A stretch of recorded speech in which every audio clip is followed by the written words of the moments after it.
Augustiööl, kui Moskva tanke veeresid Balti tänavatel ja maailm hoidis hinge kinni, kadus üks dokument Eesti Vabariigi Ülemnõukogu seifist. See polnud lihtsalt paber, see oli käsitsi kirjutatud nimekiri 13 inimesest, kes teadsid täpselt, mis juhtub, kui hääletamine ebaõnnestub. Nimekiri oli koostatud Ülo Nugise enda käekirjaga 2 päeva enne seda saatuslikku augustiööd. Seal olid nimed, telefoninumbrid ja üks lause iga nime kõrval, evakueerida esimese hoiatuse peale. Aga kui nõukogu hoone uksed avati pärast iseseisvuskuulutust, oli seif tühi. Keegi oli selle dokumendi ära viinud veel enne, kui esimesed ajakirjanikud jõudsid hoonesse. Kes võttis selle nimekirja? Miks pidi see kaduma just sel hetkel, kui Eesti sai vabaks? Ja kõige olulisem, mida see nimekiri sisaldas, mida isegi Ülemnõukogu liikmed ei tohtinud teada.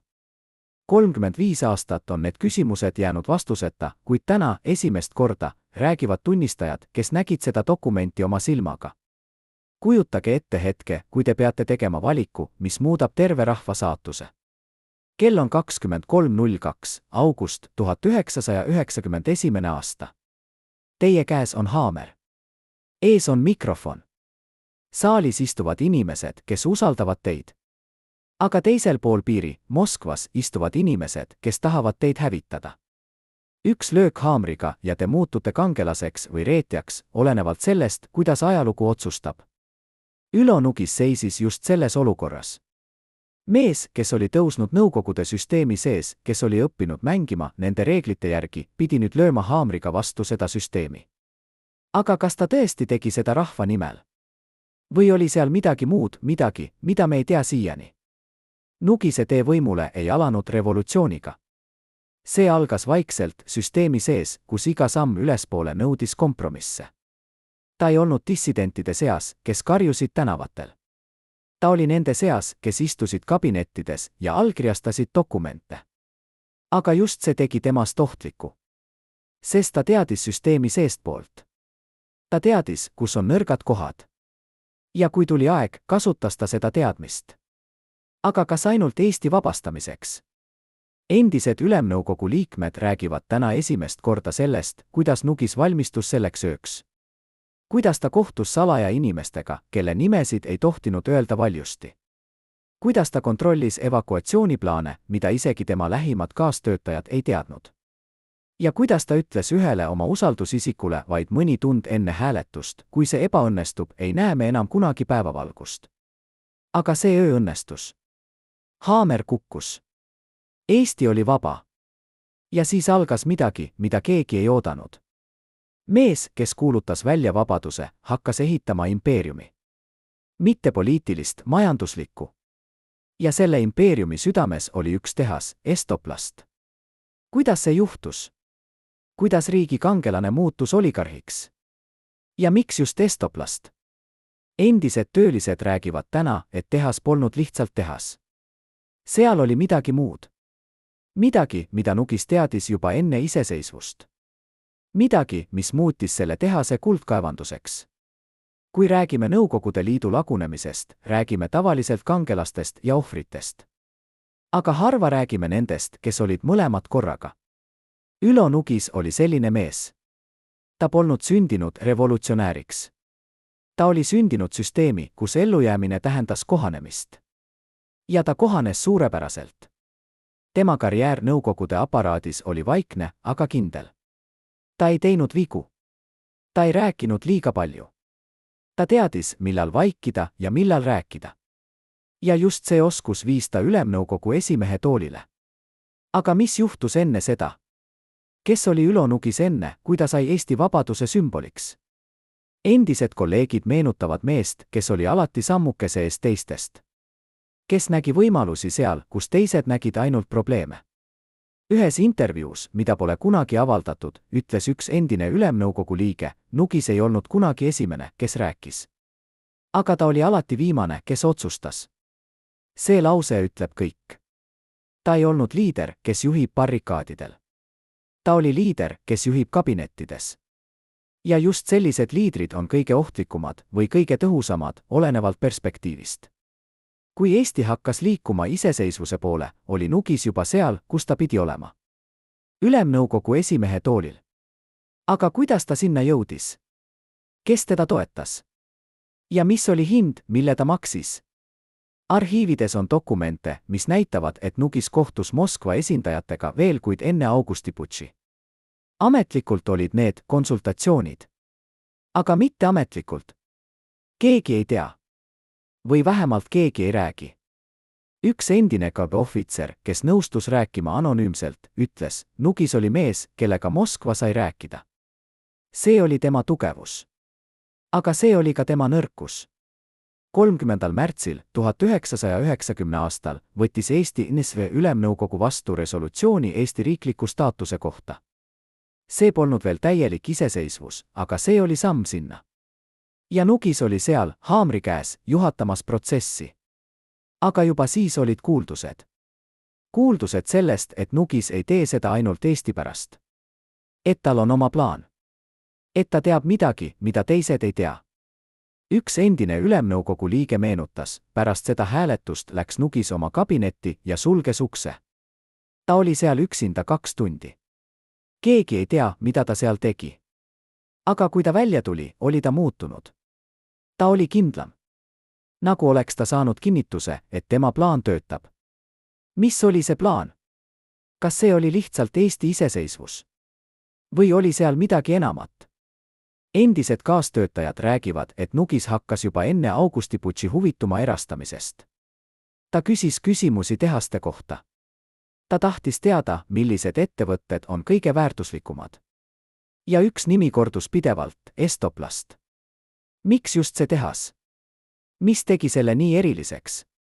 Ja kuidas Nugis teadis, et see saab olema kuldkaevandus?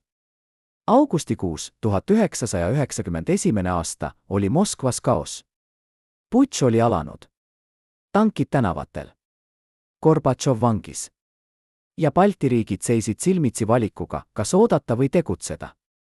Nugis valis tegevuse. Aga see polnud impulsiivne otsus. See oli hoolikalt planeeritud.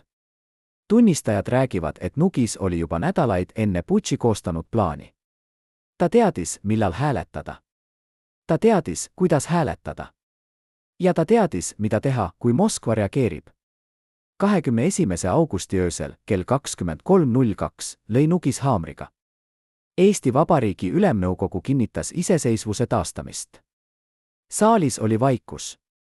Siis plahvatas aplaus. Inimesed nutsid. Inimesed kallistasid. Aga Nugis? Ta istus vaikselt oma toolil, haamer käes, ja vaatas tühja punkti. Üks tunnistaja meenutas, ma vaatasin tema nägu. Ta ei naeratanud. Ta ei nutnud. Ta lihtsalt istus seal, nagu oleks ta oodanud midagi. Nagu oleks see alles algus. Ja see oli algus. Sest kohe pärast iseseisvuskuulutust algas võitlus võimu pärast. Mitte ainult poliitilise võimu, majanduslik võim. Nõukogude Liidu varad olid nüüd vabad. Tehased, maad, ressursid, kõik oli võtmiseks. Ja Nugis oli seal esimeste seas. Aga kuidas? Kuidas riigijuht, kes pidi olema kõigi huvide kaitsja, muutus üheks suurimaks kasusaajaks? Estoplast oli plastitehas Tallinnas. Nõukogude ajal oli see tavaline tööstusettevõte. Aga pärast iseseisvust muutus see kullakaevanduseks. Miks? Sest Estoplastil oli midagi, mida teistel ei olnud, kontaktid läänega. Juba nõukogude ajal oli tehas eksportinud plasttooted Soome ja Rootsi. Ja need kontaktid olid nüüd kullaväärt. Aga kes kontrollis neid kontakte? Kes teadis, kuidas neid kasutada? Nugis teadis. Endised Estoplasti töölised räägivad täna esimest korda sellest, mis juhtus pärast iseseisvust. Kuidas tehas erastati? Kuidas Nugis ilmus äkki nõukokku? Kuidas otsused hakkasid minema tema kasuks? Üks endine töölise ütles, me arvasime, et ta on seal meie huvide kaitseks. Aga siis saime aru, et ta on seal enda huvide kaitseks. Aga kas see on tõsi? Kas Nugis tõesti kasutas oma positsiooni isikliku kasu saamiseks? Või oli see lihtsalt äri, nagu iga teine äri uues, vabas Eestis? Dokumendid näitavad, et Estoplasti erastamine oli keeruline protsess. Seal olid mitmed investorid, mitmed pakkumised, mitmed võimalused. Aga lõpuks võitis üks grupp. Ja selles grupis oli Nugise nimi. Mitte otseselt, ta oli liiga tark selleks. Aga kaudselt. Läbi firmade, läbi vahendajate, läbi inimeste, kes olid talle võlgu. Üks endine ülemnõukogu liige ütles, Nugis ei teinud kunagi midagi otse. Ta kasutas alati vahendajaid. Nii et kui midagi läks valesti, ei saanud keegi teda süüdistada. Aga mis oli Estoplasti tegelik väärtus? Miks Nugis riskis oma mainega selle pärast? Endised töölised räägivad, et tehas polnud lihtsalt plastitehas. Seal oli ka midagi muud. Midagi, mida nõukogude ajal kasutati sõjatööstuses. Midagi, mida lääs tahtis osta. Aga mis see oli? Keegi ei räägi täpselt. Või vähemalt mitte avalikult. Üks endine insener ütles anonüümses intervjuus, Estoplastis tehti asju, millest me ei tohtinud rääkida. Isegi pärast iseseisvust. Nugis teadis sellest. Ja ta kasutas seda. Kas Nugis oli kangelane või ärimees? Kas ta päästis Eesti või kasutas seda ära? Need küsimused jäävad vastuseta. Aga üks asi on kindel, mees, kes lõi haamriga ja kuulutas välja vabaduse, ei jäänud vaeseks. Ja Estoplast ei jäänud lihtsalt tehase. See sai sümboliks. Sümboliks sellest, kuidas võim ja raha põimuvad. Kuidas kangelased muutuvad oligarhideks. Ja kuidas ajalugu kirjutatakse nende poolt, kes võidavad. Kuni viimase hetkeni uskusime, et pääseme, ütleb endine Estoplasti pearaamatupidaja, käed ikka veel värisedes 35 aasta järel. Mida see naine teadis, mida meie ei tea? Täna õhtul räägivad 3 endist Nugise sisering liiget esimest korda saladuste kohta, mida nad on hoidnud aastakümneid. Nende avalikustused muudavad kõike, mida arvate teadvat Estoplasti erastamise viimastest päevadest. See naine istub minu ees väikeses Tallinna korteris, kohvitass väriseb tema käes. Ta ei ole kunagi varem nõustunud rääkima. Aga nüüd, kui peaaegu kõik teised tunnistajad on juba lahkunud, tunneb ta, et peab. Nugis helistas mulle kell 3 öösel, ütleb ta vaikselt. See oli 2 nädalat enne erastamislepingu allkirjastamist. Ta ütles ainult ühe lause, hoia dokumente, mida ma sulle andsin, seal, kus keegi ei otsi. Ma ei küsinud, miks. Ma lihtsalt tegin, nagu ta käskis. Millised dokumendid?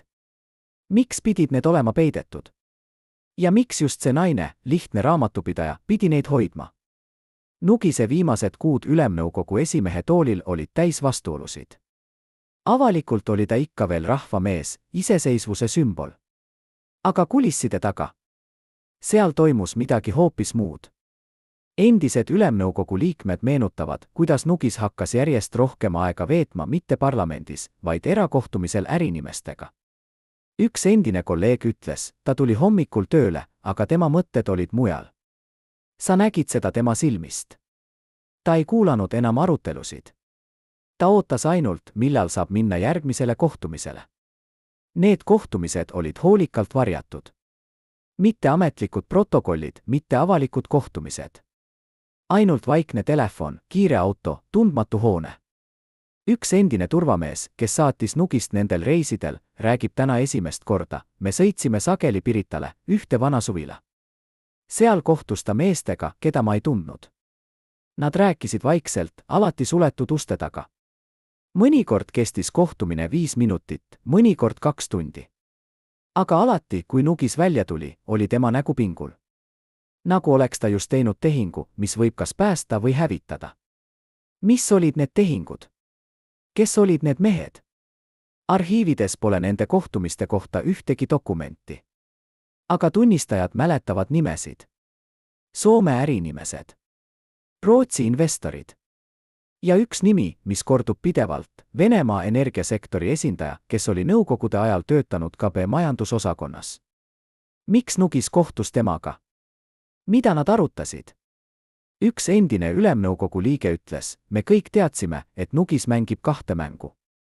Ühelt poolt Eesti iseseisvus, teiselt poolt äri Venemaaga. Aga me ei saanud midagi teha. Sest ta oli liiga võimas. Ja ta teadis liiga palju. Estoplasti erastamine polnud lihtsalt äri. See oli võitlus.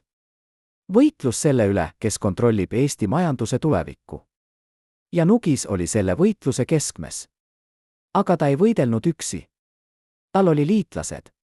Inimesed, kes aitasid tal navigeerida läbi keerulise erastamisprotsessi. Inimesed, kes teadsid, kuidas süsteem töötab. Ja inimesed, kes said selle eest hästi tasutud. Üks endine Estoplasti juhatuse liige meenutas, Nugis ei tulnud kunagi üksi. Ta tõi alati kedagi kaasa. Advokaat, konsultant, sõber. Need inimesed rääkisid tema eest. Nad tegid ettepanekuid. Ja me teadsime, et kui me nende ettepanekuid ei võta, siis Nugis läheb ära. Ja kui Nugis läheb ära, lähevad ära ka kontaktid, mida me vajasime. Aga mis oli Nugise tegelik roll? Kas ta oli investor? Konsultant? Või lihtsalt vahendaja? Dokumendid näitavad, et tema nimi ei ilmunud kunagi otse ühegi lepingu alla. Aga kaudselt oli ta kõikjal. Läbi firmade, mida kontrollis tema endised kolleegid. Läbi kontode, mis olid registreeritud tema sugulaste nimedele. Läbi tehingute, mis toimusid just siis, kui Nugis oli teinud õige telefonikõne.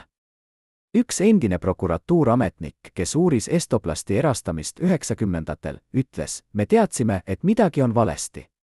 Aga me ei suutnud kunagi tõestada. Nugis oli liiga tark. Ta ei jätnud jälgi. Kujutage ette olukorda, te olete töölise Estoplastis. Te olete töötanud seal 20 aastat. Te teate iga masinat, iga protsessi. Ja siis ühel päeval öeldakse teile, et tehas erastatakse. Et tuleb uus omanik. Et kõik muutub. Aga keegi ei ütle teile, kes on see uus omanik. Keegi ei ütle, miks just see firma võitis. Keegi ei ütle, mis saab teie tööst. Te lihtsalt peate ootama. Ja lootma. Just nii tundsid end Estoplasti töölised 1990-ndatel. Üks endine töölise ütles, me kuulsime kuulujutte. Et Nugis on seotud. Et ta saab rikkaks. Aga me ei uskunud. Kuidas saab mees, kes andis meile vabaduse, meid nüüd reeta? Aga kas see oli reetmine? Või oli see lihtsalt uue aja reaalsus? Eesti oli vaba, aga vabadus tuli hinnaga. Ja see hind oli kaos. Majanduslik kaos, poliitiline kaos, moraalne kaos. Vanas süsteemis oli kõik selge, riik kontrollis kõike. Uues süsteemis. Keegi ei kontrollinud midagi. Või täpsemalt, kontrolli võtsid need, kes olid piisavalt kiired, piisavalt nutikad, piisavalt häbelematud. Ja Nugis oli kõike seda. Üks endine majandusnõunik ütles, Nugis ei loonud süsteemi. Ta lihtsalt kasutas seda. Ja ta kasutas seda paremini kui keegi teine. Aga mis oli hind? Mitte ainult rahaliselt, moraalselt.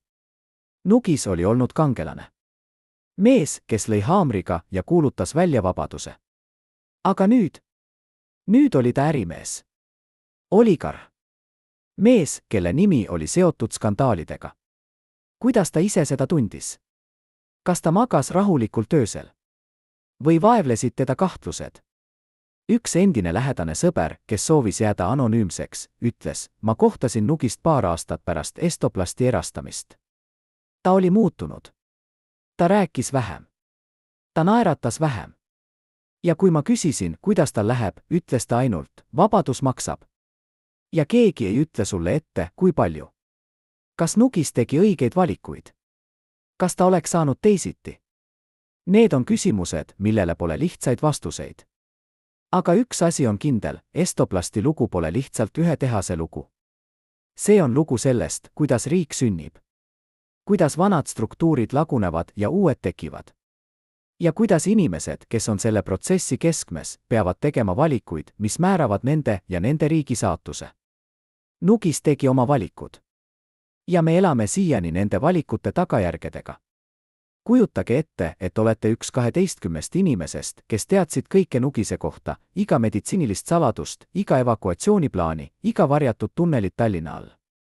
Nüüd kujutage ette, et peate valima, kas hoida lojaalsust või päästa oma elu. 22. detsembril 1991. aastal tegid need inimesed valiku, mis muutis Eesti ajalugu. Mis sundis neid oma ülemjuhti reetma? See küsimus on vaevanud ajaloolasi üle 30 aasta. Aga täna, esimest korda, räägib üks neist 12. Mees, kes oli Nugise sisemises ringis. Mees, kes nägi kõike. ja mees, kes lõpuks valis teise tee. Ma ei tea, kas ma tegin õigesti, ütleb ta, istudes minu vastas tumedas kohvikus Tallinna vanalinnas. Ta ei taha, et ma kasutaksin tema nime.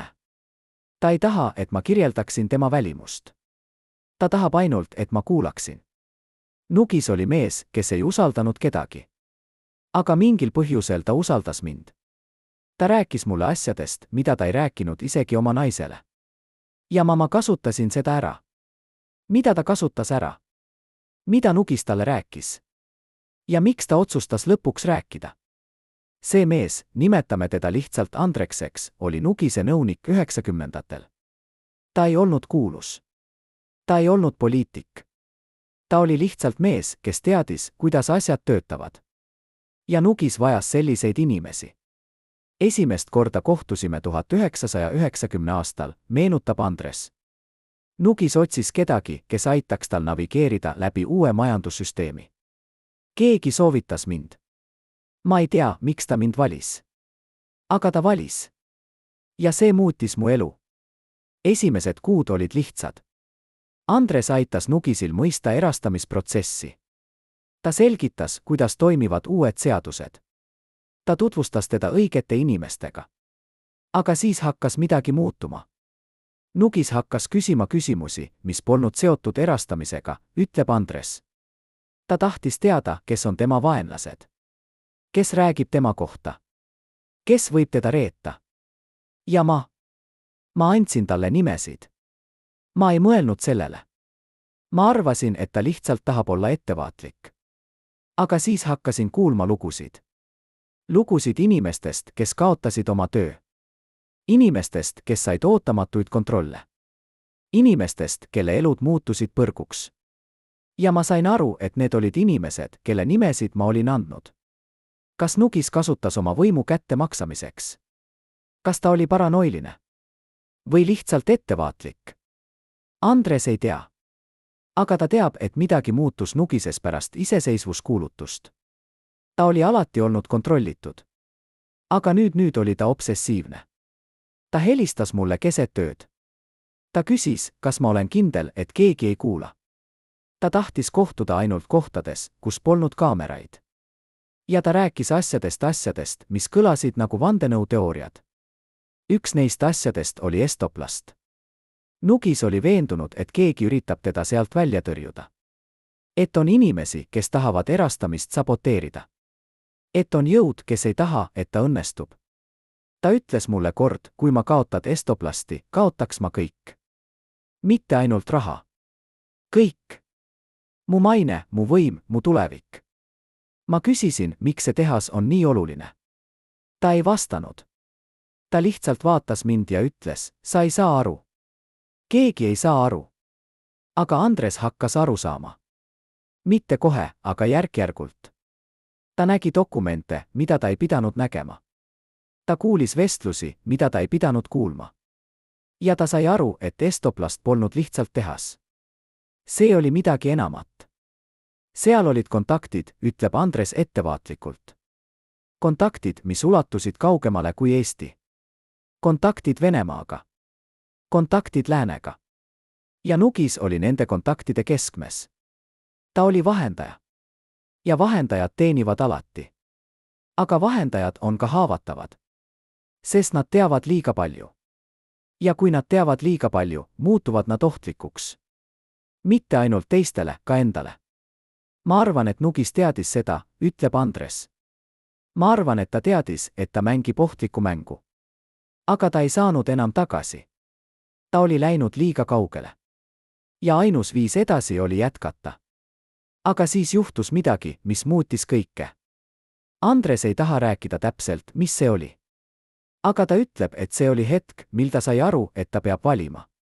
Nugis palus mul teha midagi, mida ma ei saanud teha. Midagi, mis oleks ületanud piiri. Ma ütlesin ei. Ja ma nägin tema nägu. Ta ei olnud vihane. Ta oli pettunud. Nagu oleks ta oodanud, et ma ütlen ei. Nagu oleks ta testinud mind. Ja ma olin läbi kukkunud. Pärast seda hetke muutus kõik. Nugis ei helistanud enam. Ta ei kutsunud enam kohtumistele. Andres oli väljas. aga ta ei olnud vaba. Sest ta teadis liiga palju. Ja Nugis teadis, et ta teab. Ma elasin hirmus, tunnistab Andres. Ma ei teadnud, kas ta üritab mind vaikima panna. Ma ei teadnud, kas keegi jälgib mind. Ma lihtsalt elasin ja ootasin. Ootasin, et midagi juhtub. Aga midagi ei juhtunud. Nugis jätkas oma teed. Estoplast erastati. Ja Andres jäi varju. Aga ta ei unustanud. Ja ta ei andestanud. Ma ei ole kangelane, ütleb ta. Ma ei teinud seda, mida ma oleksin pidanud tegema. Ma ei rääkinud. Ma ei paljastanud. Ma lihtsalt lahkusin. Aga ma elan selle teadmisega iga päev. Teadmisega, et ma võisin midagi muuta. Ja ma ei teinud. Kas Andres oleks saanud midagi muuta? Kas tema tunnistus oleks peatanud Nugise? Me ei tea. Aga me teame, et ta polnud ainus, kes valis vaikuse. Oli teisi. Teisi, kes nägid. Teisi, kes teadsid. Teisi, kes otsustasid, et nende elu on olulisem kui tõde.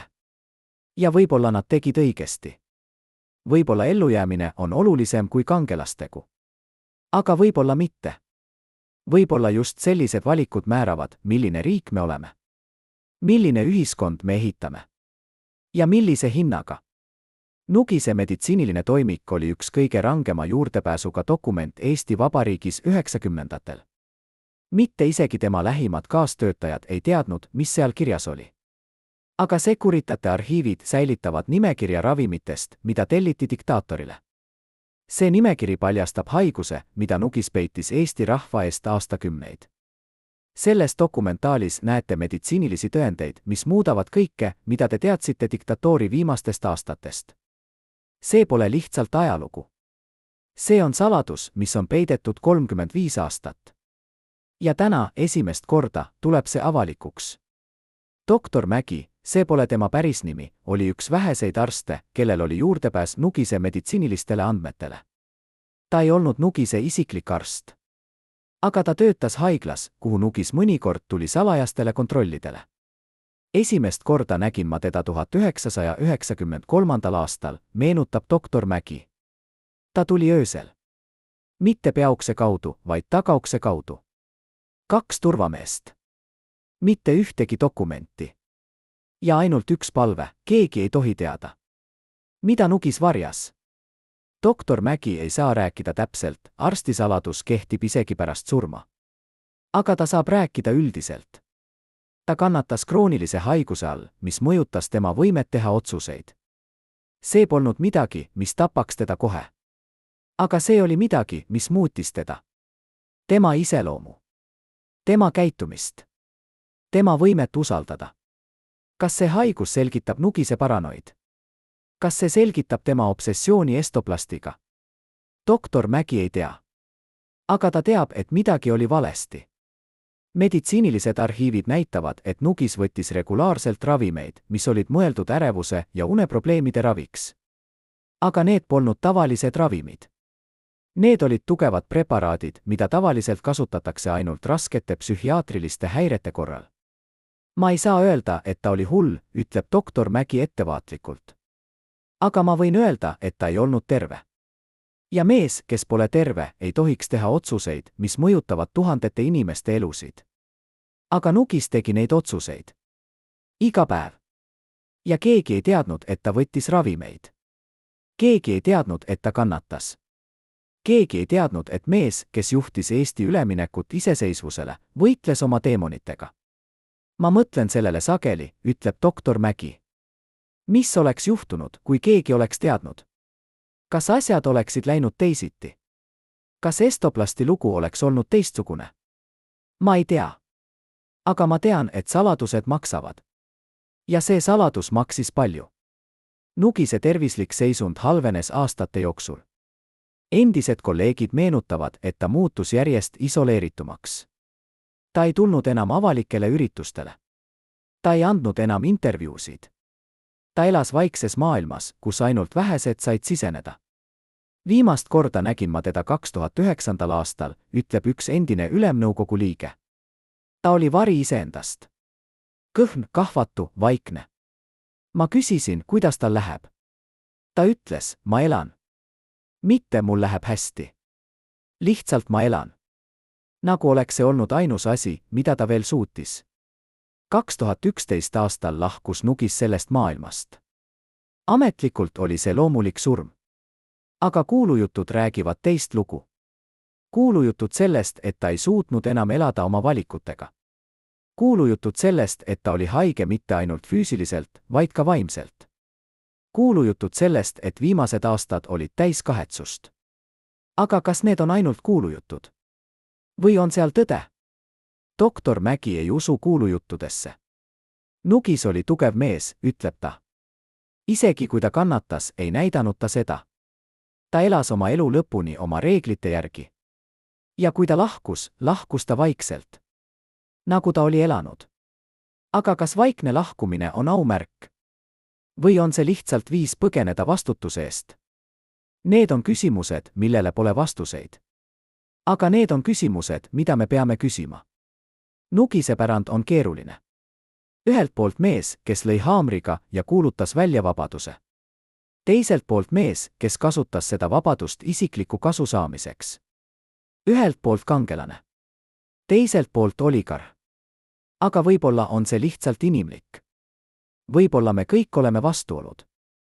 Võib-olla me kõik teeme valikuid, mida me hiljem kahetseme.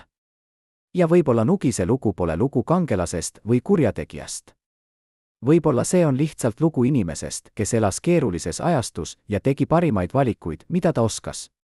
Aga kas need valikud olid piisavalt head? Kas Nugis oleks saanud teisiti? Kas ta oleks saanud olla kangelane ilma, et muutuks oligarhiks? Need on küsimused, mida me ei saa enam temalt küsida. Aga me saame neid küsida endalt. Me saame küsida, millist ühiskonda me tahame. Millist riiki me ehitame. Ja millise hinnaga? Sest Nugise lugu pole ainult tema lugu. See on meie lugu. Lugu sellest, kuidas me valime. Kuidas me elame. Ja kuidas me mäletame. Tallinna all eksisteerisid tunnelid ja punkrid, mida isegi ametlikud arhitektid ei tea tänapäevani. Kes ehitas need salaja? Kuhu need tunnelid viisid?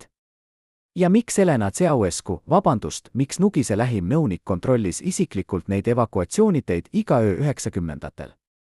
Isiklik kaitse on hoidnud neid saladusi üle 30 aasta, aga täna räägivad nad esimest korda.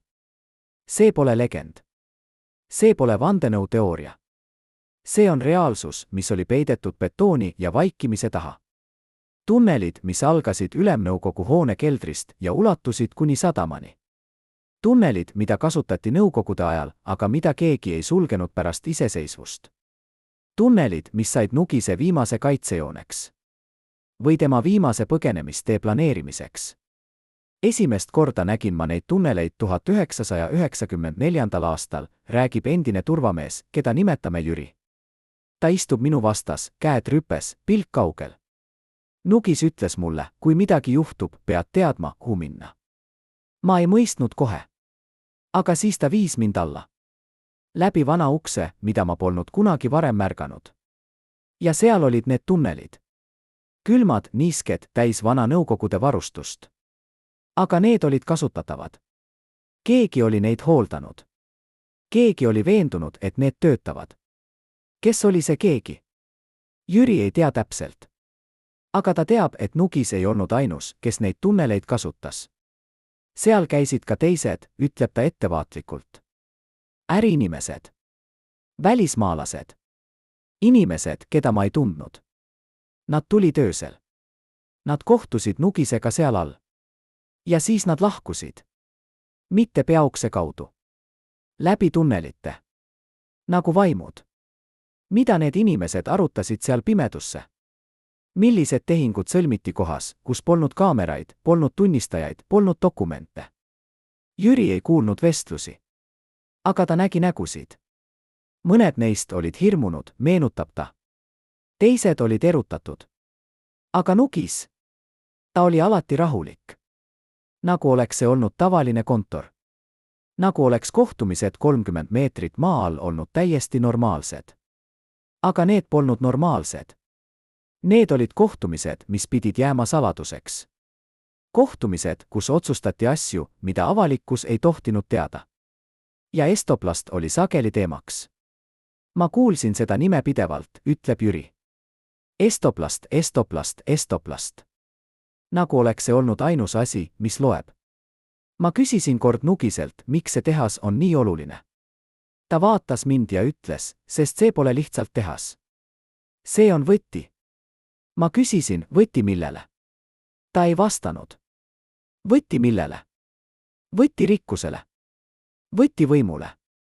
Või võti millelegi suuremale, millelegi, mida me ei tea siiani. Arhiivid on vaiksed. Dokumendid on kadunud. Aga tunnelid on ikka veel seal. Tühjad, unustatud, aga olemas. Ja kui te lähete Tallinna vanalinna, kui te vaatate tähelepanelikult, võite leida vanu uksi, mis on lukustatud. Uksi, mis viivad alla. Uksi, mis viivad saladuste juurde. Nugise obsessioon nende tunnelitega kasvas aastatega. Viimased aastad enne tema surma, ütleb Jüri, ta käis seal peaaegu iga nädal. Mitte enam kohtumisteks. Lihtsalt kõndimiseks.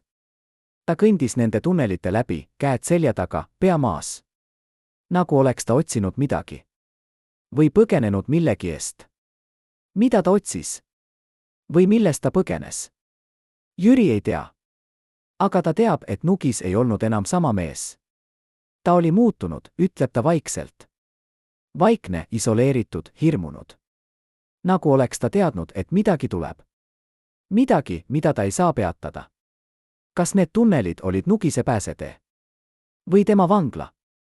Kas ta planeeris põgeneda läbi nende, kui asjad lähevad halvasti? Või olid need lihtsalt koht, kus ta sai olla üksi, eemal maailmast, mis muutus liiga keeruliseks? Me ei tea. Aga me teame, et need tunnelid eksisteerivad. Ja me teame, et Nugis kasutas neid.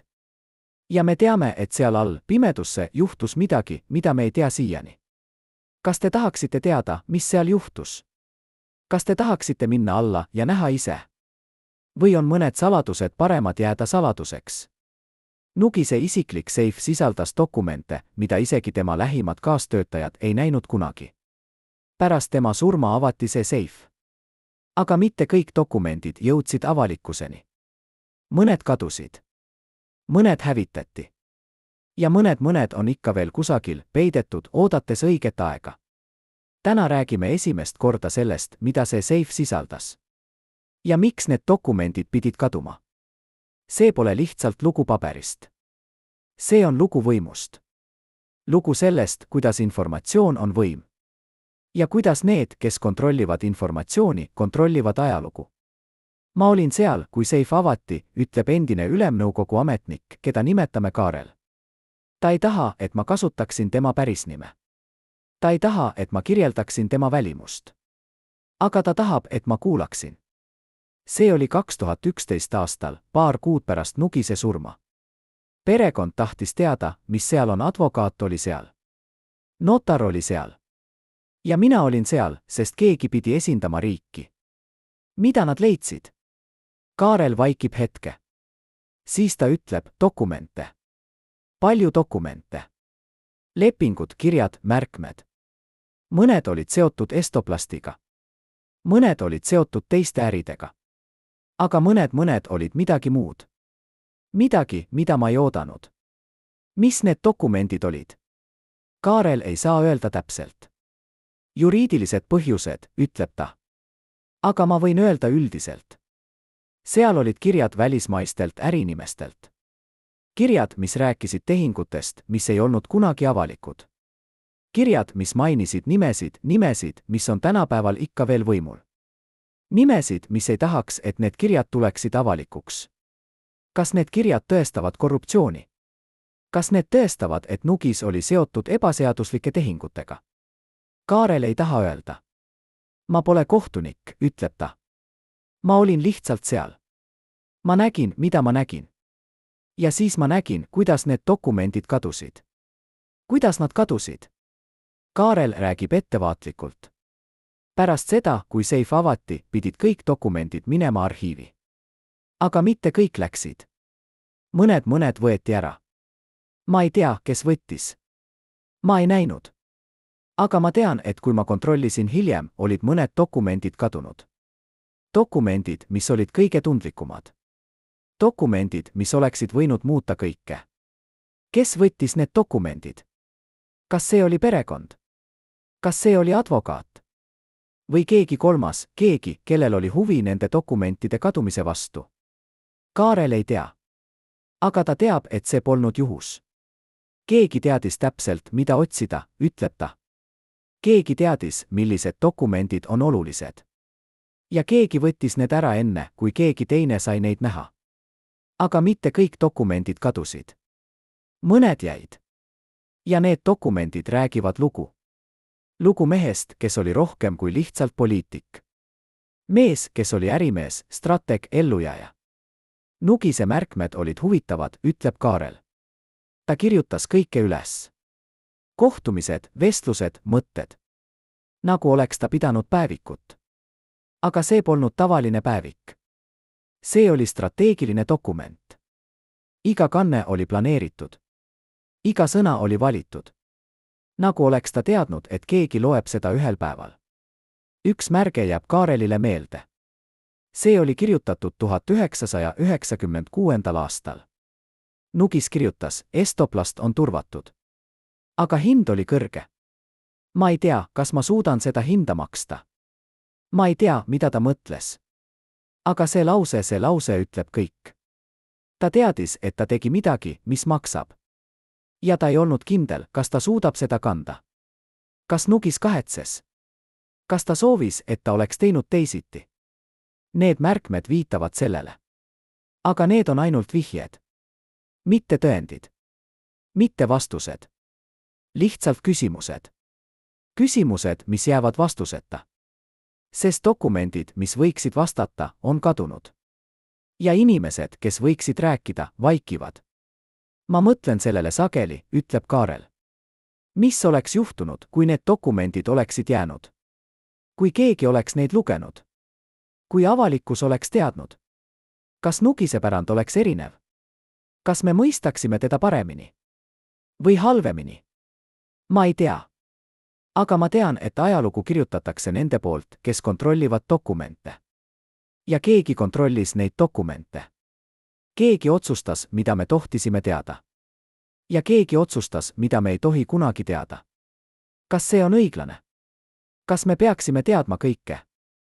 Või on mõned asjad paremad jääda saladuseks? Need on küsimused, millele pole lihtsaid vastuseid.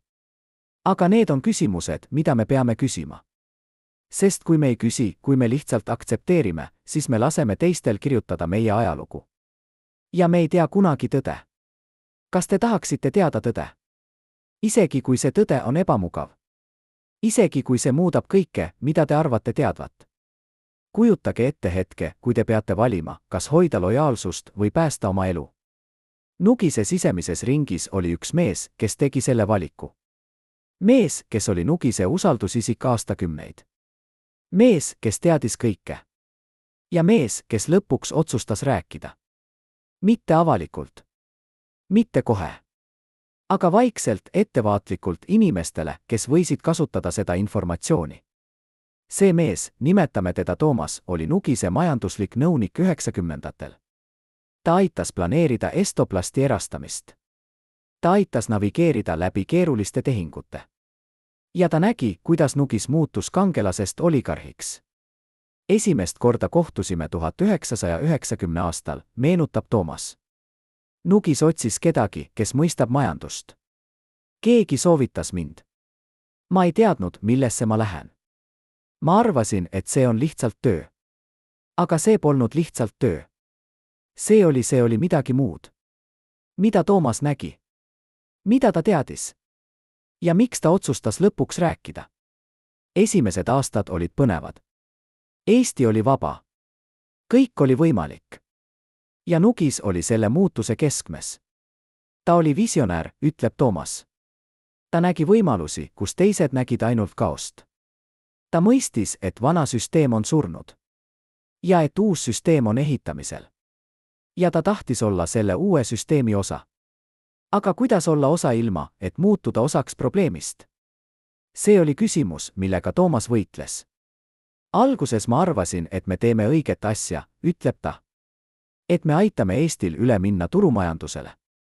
Et Estoplasti erastamine on hea näide sellest, kuidas asjad peaksid toimuma. Aga siis ma hakkasin nägema asju, mis mind häirisid. Mis asjad? Toomas räägib ettevaatlikult. Tehingud, mis ei olnud läbipaistvad. Inimesed, kes said soodustusi, mida nad ei pidanud saama. Otsused, mis tehti kulisside taga. Ja Nugis. Nugis oli selle kõige keskmes.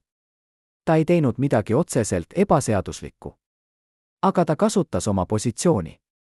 Ta kasutas oma kontakte. Ja ta kasutas oma teadmisi. Kas see on korruptsioon? Või lihtsalt äri? Toomas ei tea. Piir oli hägune, ütleb ta. Kõik tegid seda. Kõik kasutasid oma positsioone. See oli lihtsalt see, kuidas asjad toimisid. Aga Nugista oli parem selles kui teised. Ja see tegi ta ohtlikuks. Ohtlikuks kellele? Ohtlikuks neile, kes tahtsid samuti osa saada, ütleb Toomas. Ohtlikuks neile, kes nägid, et ta võtab liiga palju.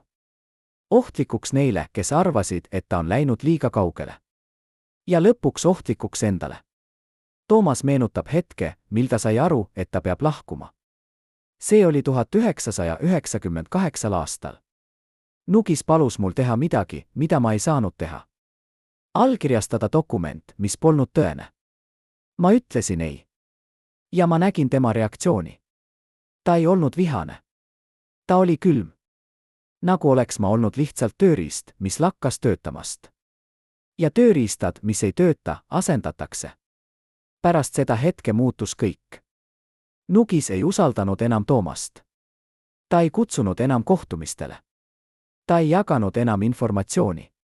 Toomas oli väljas. Ma elasin hirmus, tunnistab ta. Ma teadsin liiga palju. Ja ma teadsin, et Nugis teab, et ma tean. Ma ei teadnud, mida ta teeb. Ma lihtsalt ootasin. Aga Nugis ei teinud midagi. Vähemalt mitte otse. Ma kaotasin oma töö, ütleb Toomas. Mitte kohe. Aga järk-järgult. Kliendid hakkasid lahkuma. Projektid kukkusid läbi. Ja ma sain aru, et keegi räägib. Keegi ütleb inimestele, et mind ei saa usaldada. Ma ei suutnud kunagi tõestada, et see oli Nugis. Aga ma teadsin. Kas Nugis kasutas oma võimu kätte maksamiseks? Toomas usub seda. Ta oli selline mees, ütleb ta. Kui sa olid tema poolel, oli ta sinu parim sõber. Aga kui sa läksid vastu, siis sa olid vaenlane. Ja vaenlasi ei andestatud. Aga Toomas ei andestanud ka. Ta hakkas vaikselt rääkima. Mitte avalikult. Mitte ajakirjanikele. Aga inimestele, kes võisid kasutada seda informatsiooni. Ma rääkisin prokuröridele, ütleb ta. Ma rääkisin uurijatele.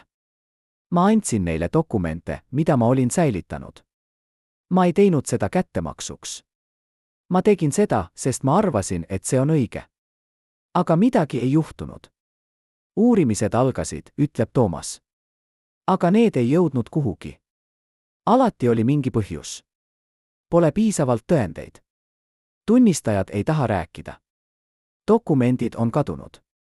Ja ma sain aru, et Nugis on liiga võimas. Et ta on kaitstud. Et süsteem kaitseb teda. Kas süsteem kaitses Nugist? Või lihtsalt polnud piisavalt tõendeid? Toomas ei tea. Aga ta teab, et midagi oli valesti. Ma elan selle teadmisega iga päev, ütleb ta. Teadmisega, et ma teadsin. Et ma rääkisin. Aga et midagi ei muutunud.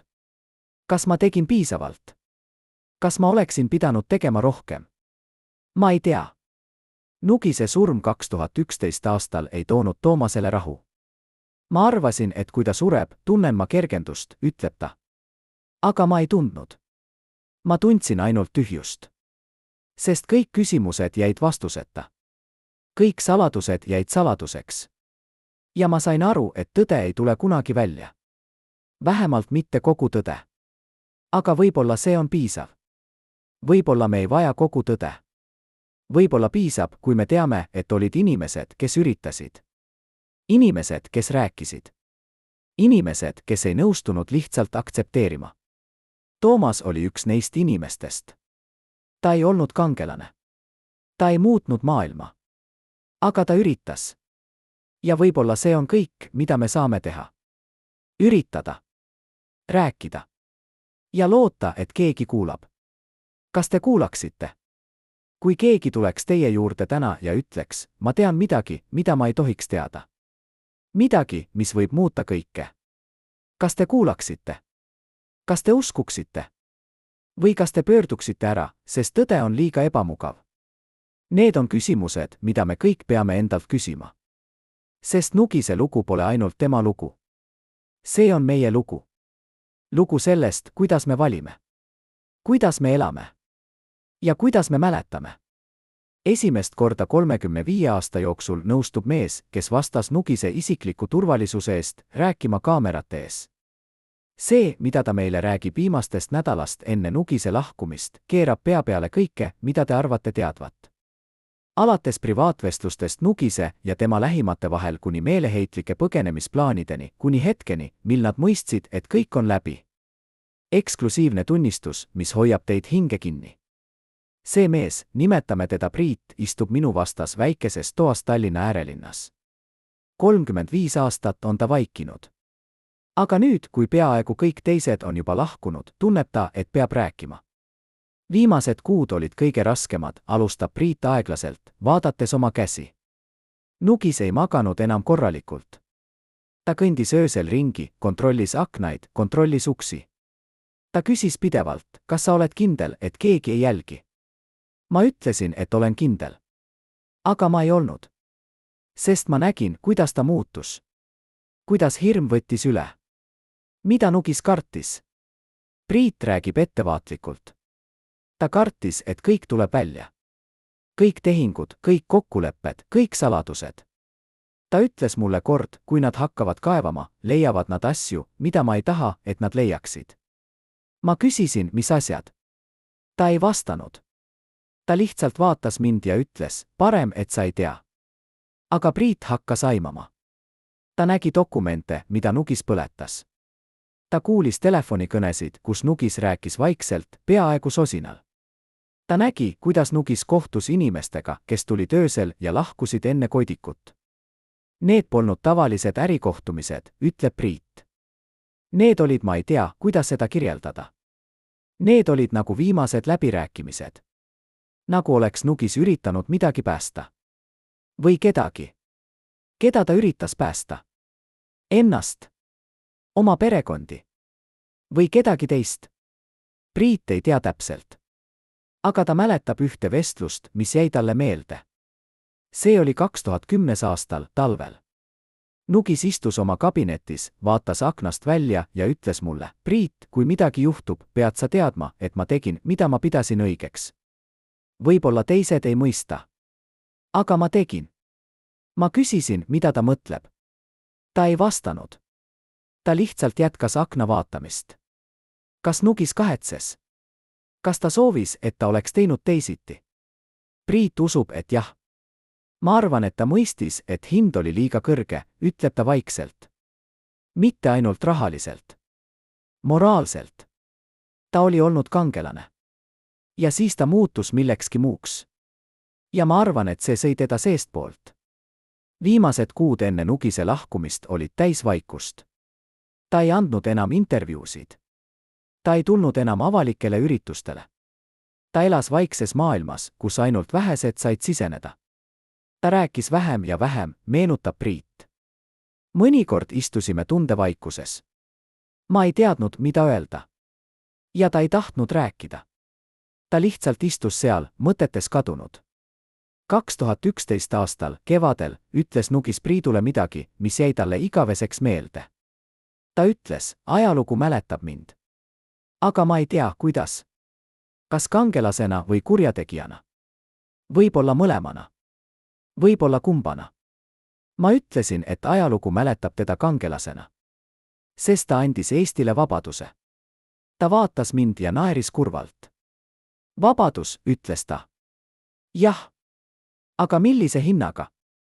Mõni kuu hiljem lahkus Nugis sellest maailmast. Vaikselt, nagu ta oli elanud viimased aastad. Priit oli seal. Ma olin tema kõrval, ütleb ta, hääl värisedes. Ta ei öelnud midagi. Ta lihtsalt vaatas mind.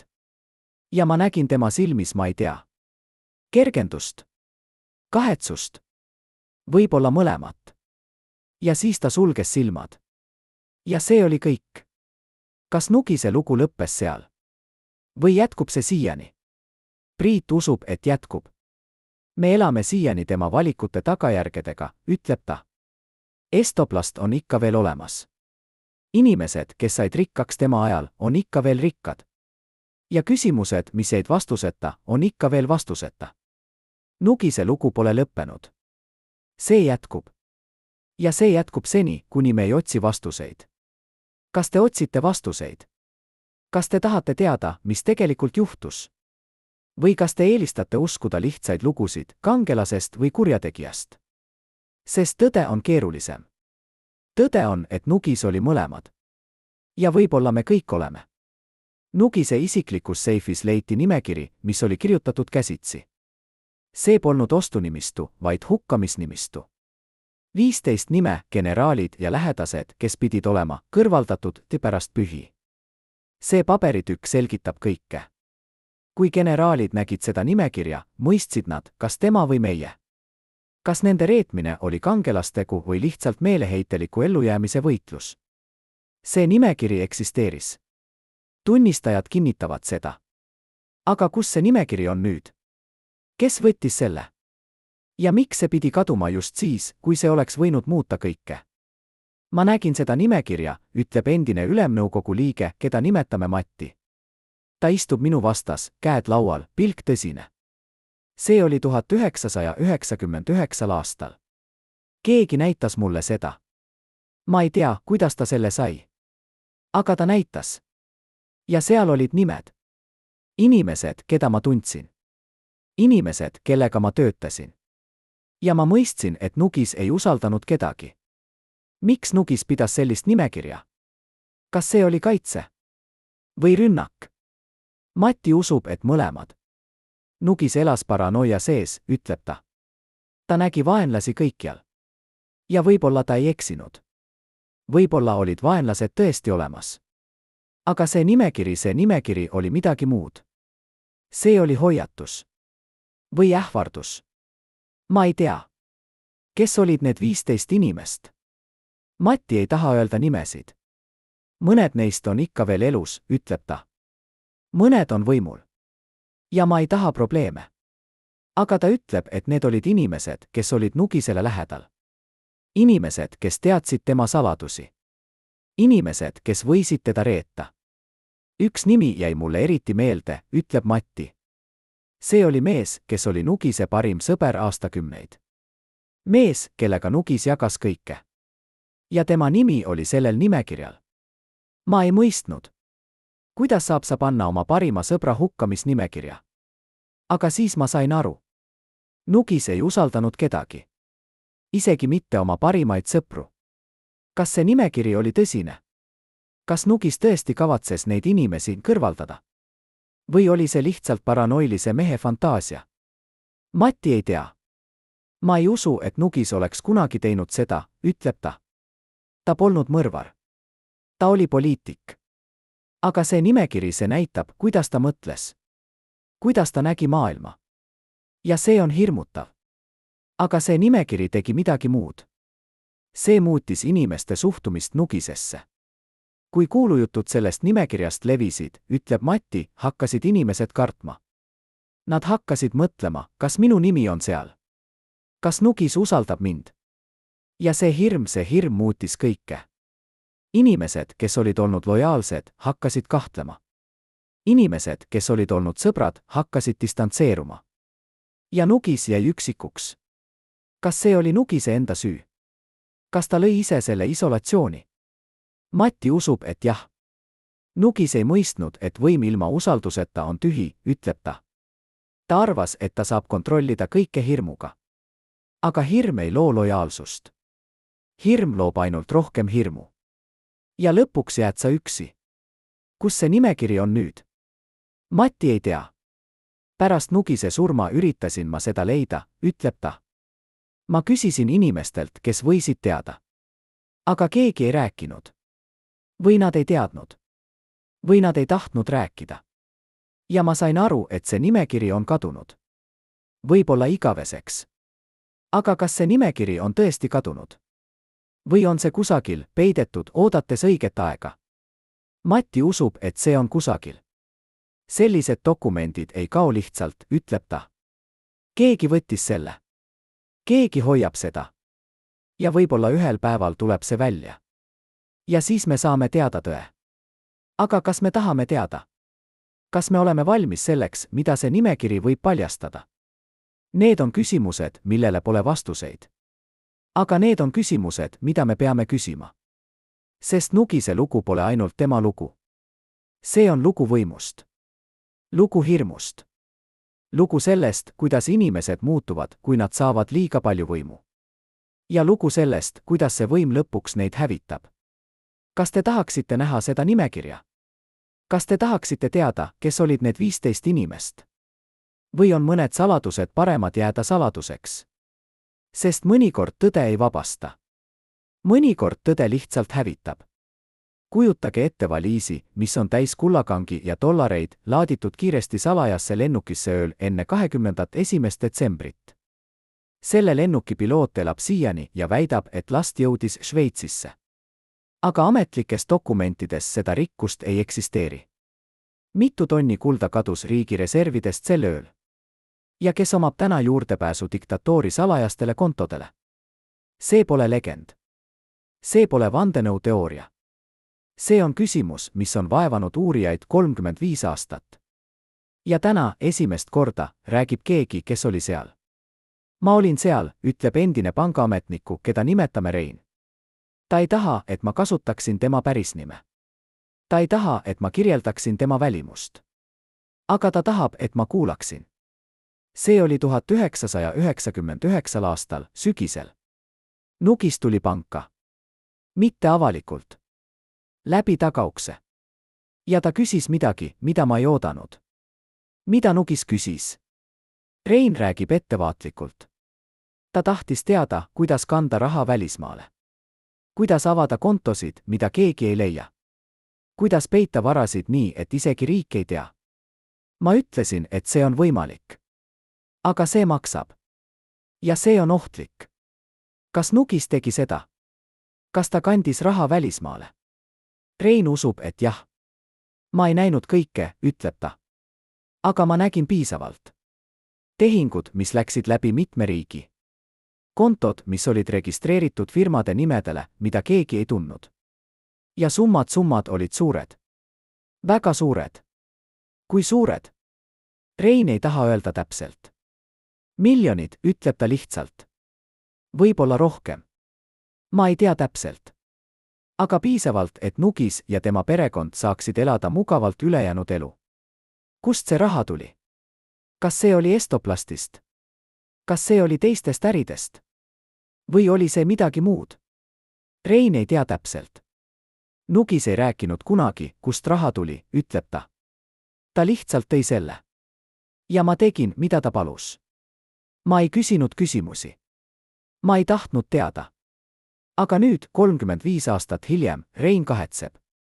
Ma oleksin pidanud küsima, ütleb ta vaikselt. Ma oleksin pidanud keelduma. Aga ma ei teinud. Ma tegin, mida mulle öeldi.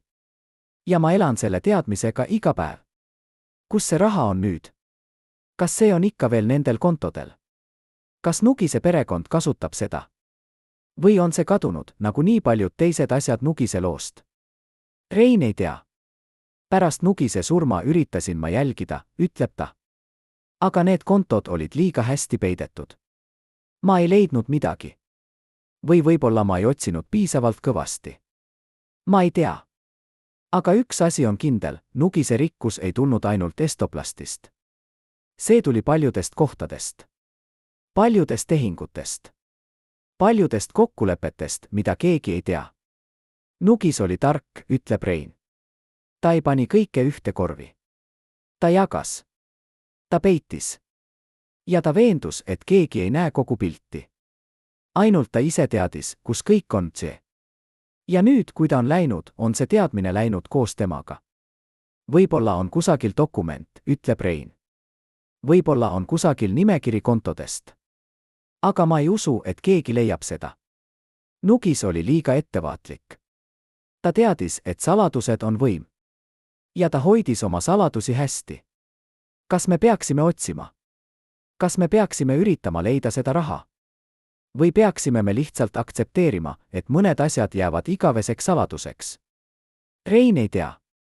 Ma arvan, et see sõltub sellest, mida te tahate, ütleb ta. Kui te tahate õiglust, siis jah, otsige. Aga kui te tahate rahu, siis laske lahti. Sest mõnikord õigluse otsimine toob ainult rohkem valu. Kas te otsite õiglust? Või rahu? Need on valikud, mida me kõik peame tegema. Ja Nugise lugu sunnib meid neid valikuid tegema. Sest tema lugu pole lõppenud. See jätkub. Ja see jätkub seni, kuni me ei otsi vastuseid. Või kuni me ei otsusta, et mõned vastused pole väärt otsimist. Nugise lahkumine 2011 aastal ei toonud lõppu küsimustele. Vastupidi, see avas uusi. Estoplast jätkab tegutsemist tänapäevani, kuigi omanikud on muutunud. Inimesed, kes said rikkaks 90ndatel, on ikka veel mõjukad. Ja saladused, mis peitsid Nugise elu, on ikka veel peidetud. Mõned neist saladustest tulevad välja järk-järgult, dokument siin, tunnistus seal. Aga kogu tõde? See jääb võib-olla igaveseks saladuseks. Nugise perekond elab vaikselt. Nad ei räägi avalikult. Nad ei anna intervjuusid. Nad on valinud vaikuse. Ja võib-olla see on mõistlik valik. Sest Nugise pärand on keeruline. Ühelt poolt mees, kes andis Eestile vabaduse. Teiselt poolt mees, kes kasutas seda vabadust isikliku kasu saamiseks. Kuidas mäletada sellist meest?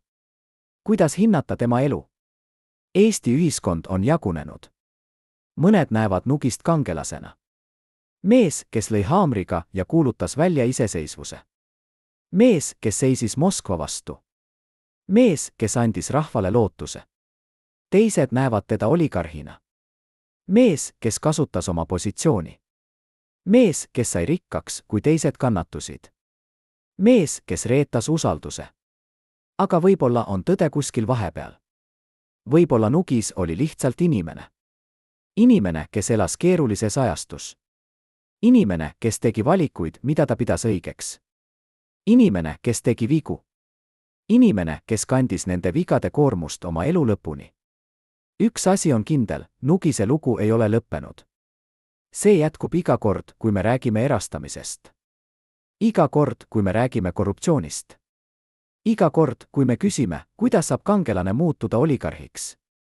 Ja kas see on vältimatu? Kas võim korrumpeerib alati? Või on võimalik olla võimul ja jääda ausaks? Need on küsimused, millele pole lihtsaid vastuseid. Aga need on küsimused, mida me peame küsima. Sest kui me ei küsi, kui me lihtsalt aktsepteerime, siis me laseme ajalool korduda. Me laseme samadel vigadel juhtuda uuesti. Ja me ei õpi kunagi. Nugise lugu on hoiatus. Hoiatus sellest, mis juhtub, kui võim ja raha põimuvad. Hoiatus sellest, mis juhtub, kui saladused muutuvad olulisemaks kui tõde. Hoiatus sellest, mis juhtub, kui me unustame, et juhid on inimesed. Ja inimesed teevad vigu. Aga Nugise lugu on ka lootus. Lootus sellest, et me saame õppida. Lootus sellest, et me saame teha paremini. Lootus sellest, et järgmine põlvkond ei korda samu vigu. Kui me räägime. Kui me küsime. Kui me ei lase saladustel meid vaigistada. Kas Nugis oli kangelane või kurjategija? Võib-olla kumbki. Võib-olla mõlemad.